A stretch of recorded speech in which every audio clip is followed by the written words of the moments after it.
Hey guys, wanted to talk to you a little bit today about hidden tang knives. The tang of a knife is this part right in here. That's the tang. It's the part that the handle is a part of. The handle and the hilt and the butt cap on a hidden tang knife. There are basically three different types of tangs. There's the full tang, there's a mortise tang, and then there is the hidden tang. Some people call it not hidden, they'll call it narrow tang or stick tang, but it's all basically the same thing. It's just a piece of metal that runs through your handle materials.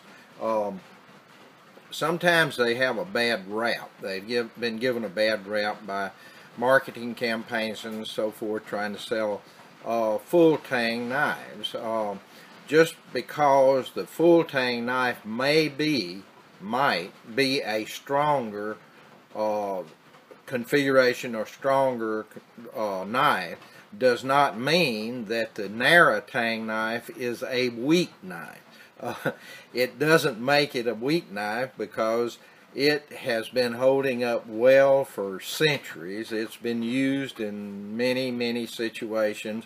If it was a weak knife, the Marines wouldn't be using the old K-bar. I mean, they've been using it since, I don't know when, since before World War II even. So it's been holding up well, and the K-bar is a hidden tang knife. Also, Skagel, he used hidden tang mainly. Randall, all of those guys. Many others have used hidden tang knives. Even the many old Bowie knives and so forth were hidden tang. So it doesn't mean that it's a weak knife because it's a hidden tang knife. So I just wanted to clear that up a little bit because I hear them all the time. People want a full tang knife because it's so much better because it's so strong and the hidden tang is weak. But that is baloney. In my book, anyhow. I've seen a lot of hidden tang knives hold up very well. I've never had any trouble with one myself. Um, Today, I just wanted to show you how I do a hidden tang knife so that you'll understand that some of the strengths of it and what you can do with it. This one here I have is one that where the tang goes all the way through the handle materials. The first thing that you have to do is to slide a hilt on over the tang like that, and then you solder it onto the blade blank. You can do nickel silver, and you can solder nickel silver and brass like this onto that blank. If you're putting stainless on stainless, if this is a stainless guard going on a stainless blank, well then you will need to put probably epoxy, JB Wells, some kind in there to help hold it. Although when you stack all your materials behind it and squeeze everything down, the guard's going to be there anyhow.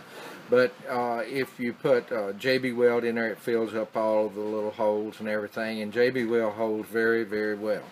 Okay, then after you do that, well then you slide materials like this on there. That's buffalo horn you can slide on there, and other materials you can slide on there.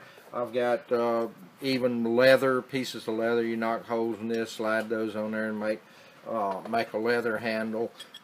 Then you come to the back end of it, well then you have to put a butt cap on it. Now the way I do a butt cap is a little different from the way some of them do them. They put just a piece of metal, they just round this down to a piece of metal sticking out here and slip the butt cap on.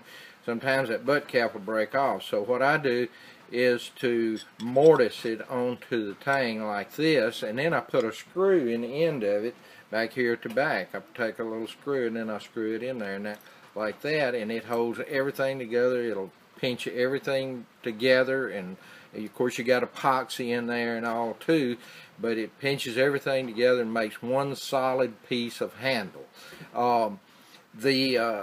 You can also put all thread back here and put a nut on it if you'd rather do that. But that's the way I do a hidden tang knife. Sometimes in the old forging days, well, they would have trouble with stress riders right in here. So what I do is I come in and I make kind of a curve in there. In that area where it's radiused and you don't have any trouble with stress risers. I've never had any trouble with them anyhow, but with it breaking there at that particular point.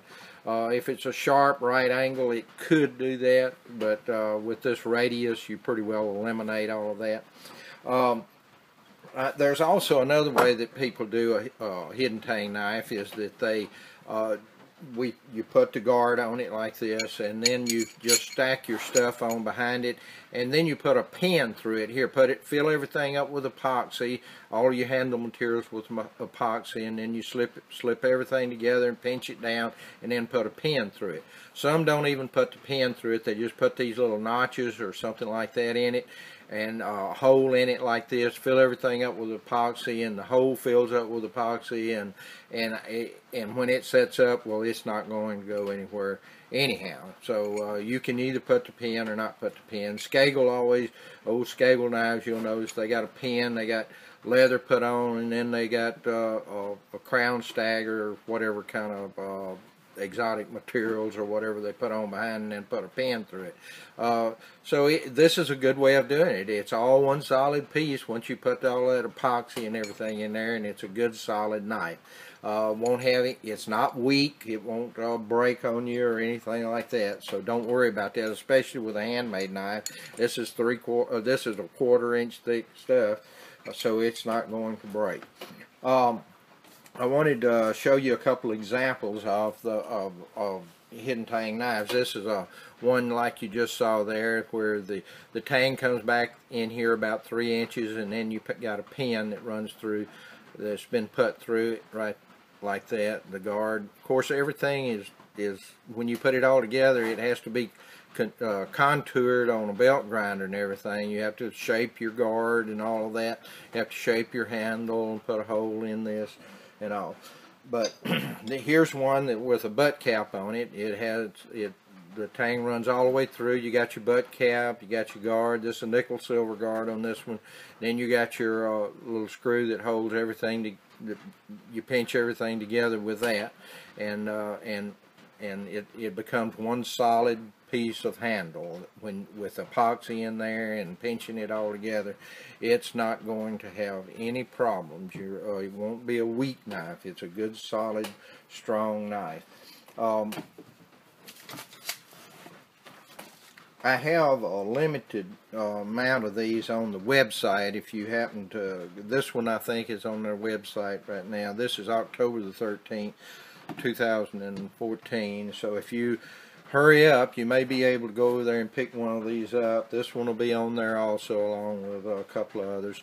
I can't make very many of these along. I'm trying to do orders, and then I'll try to put a few of these on there. But if you miss out or anything, well, just give me a call, and I'll or call or email me or whatever, and I'll make you one up however you want. It may take a couple of 3 months. You know, you may have to wait a little while, but I'll get it made up for you. I like the old classics like that, the classic designs, and I think that there's a lot of you guys out there that like them too. Just be assured, if you're new to, if you've been told that hidden tang knives are weak, well, really they're not that weak. They're a good, strong knife that you can use and be confident in the use of it. And if it ever did break, if you're buying it from me, well, I'd replace it or give you your money back or whatever you want.